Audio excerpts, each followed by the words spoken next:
Fourth, He has a perfect master plan for you. Your suffering is not a mistake. Your loss is not a mistake. Your defeat is not a mistake. Do you remember that dreamer Joseph? His life is an excellent example for this. This man told his brothers about his dream, that their stars and their ships bowed down to him, and even their father bowed down to him. This made his brothers furious against him, and they sold him to Ishmaelites. And Joseph became a slave in Egypt. Joseph lost his family and his freedom. Yes, God blessed him in Potiphar's house. But the wife of Potiphar liked him, wanting to sleep with him, because he was a handsome man. But Joseph refused. So that woman accused him that he molested her, and Joseph was imprisoned. Joseph lost his freedom, the comforts of this life, the leadership, and a good name. And in prison he met the two servants of Pharaoh, the baker and the butler. These two persons dreamed dreams, and Joseph interpreted those dreams. And after 3 days, those dreams were fulfilled. The baker was beheaded, and the butler returned to his work. But Joseph was left behind. Losses after losses again. It seemed that his losses brought him far away from the fulfillment of his childhood dream, that his brother would bow down to him, that the people would bow down to him. If you were Joseph, maybe you would say, Lord, how can you fulfill my dream when I am in prison? What is the connection between my dream and this prison? But listen to this divine twist. Those very losses ushered Joseph to the throne. Those losses lead him to the fulfillment of God's wonderful plan to his life. Pharaoh dreamed 7 fat cows eaten by 7 ill and sick cows, and the next night Pharaoh dreamed 7 good ears of grain eaten by 7 thin ears of grain. And Pharaoh was troubled because no one in his kingdom was able to interpret his dream. And the cupbearer remembered Joseph in prison.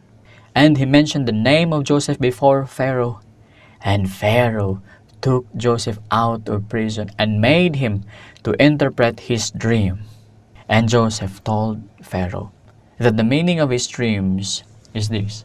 The 7 fat cows and the 7 good ears mean one thing: 7 abundant years in Egypt.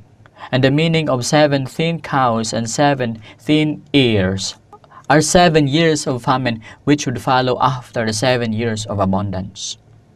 And he advised Pharaoh to look out a man discreet and wise, and set him over the land of Egypt.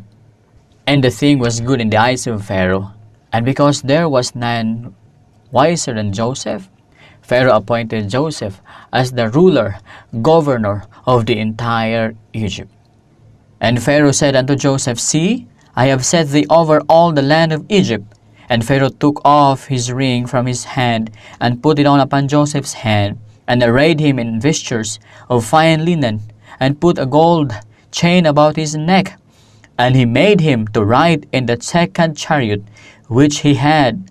And he cried before him, Bow the knee. And he made him ruler over all the land of Egypt.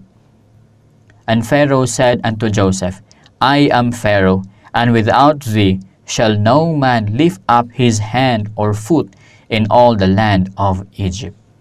See, you may not understand his ways now. You may not know what is the reason of allowing that losses in your life, but in the future, you will thank God that those losses happened. You will realize that that loss in your life now is the perfect transport to your success, to the success of the perfect master plan of God to your life. His brothers came to Egypt for food, and there he made himself known to them. And his brothers were terrified, perhaps he would take revenge against them.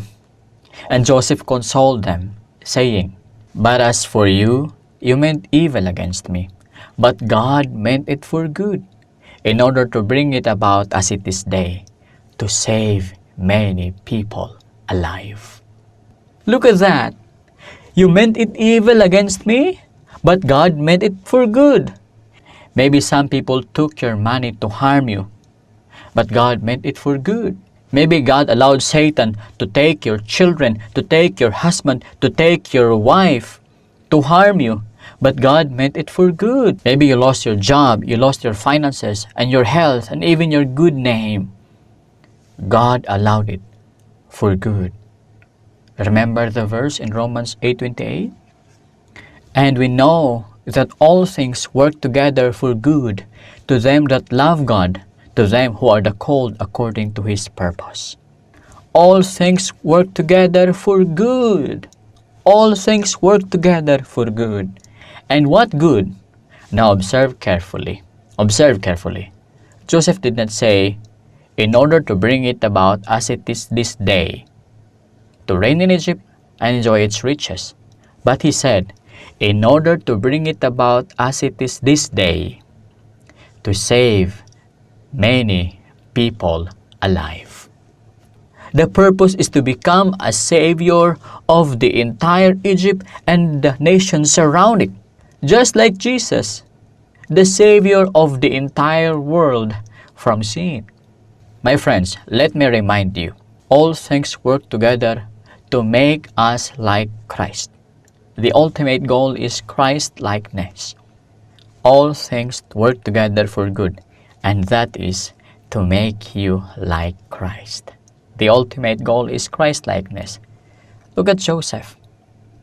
All those losses work together to make him the savior of the entire world from great famine. Maybe your story is like Joseph.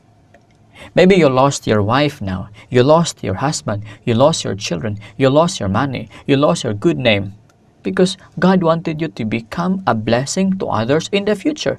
God wanted you to become a gift in the future. Or God wanted you to become a good advisor to the needy, to the brokenhearted in the future. It's not primarily to become a rich person or a famous person. No, but to become like Christ, who is able to help, to serve, to save the many. But you know what? There is a favor in it. Because to make you a savior of the world, first, God will give you wisdom, right? And also God will give you riches so that you are capable of helping others. And also God will give you strength. And also God will give you rank. Maybe God will make you a mayor, a captain of the barangay, or a chairman of a barangay, or a vice president, or a congressman. We do not know why God allowed those losses to happen in our lives. We may not understand His ways now, and we ask God, why, Lord? But you know what? The song says, God is too wise to be mistaken, right? God is too wise to be mistaken. Your loss is not a mistake. That loss is not a useless loss. It is a useful loss. Now before we close, I will sing this song for you. God is too wise to be mistaken. God is too good to be unkind. So when you don't understand, when you don't see His plan, when you can't trace His hand, trust His heart. Wonderful song, right? In times of your loss, God has a perfect plan for you. And remember this verse. For I know the plans I have for you, declares the Lord. Plans to prosper you and not to harm you. Plans to give you hope and a future. God told this verse to the Israelites who were captives in Babylon. They lost their freedom. But God said to them, For I know the plans I have for you, declares the Lord. Plans to prosper you and not to harm you. Plans to give you hope and a future.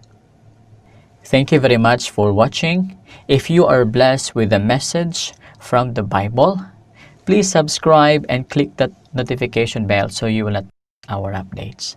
Thank you very much for watching. God bless us all.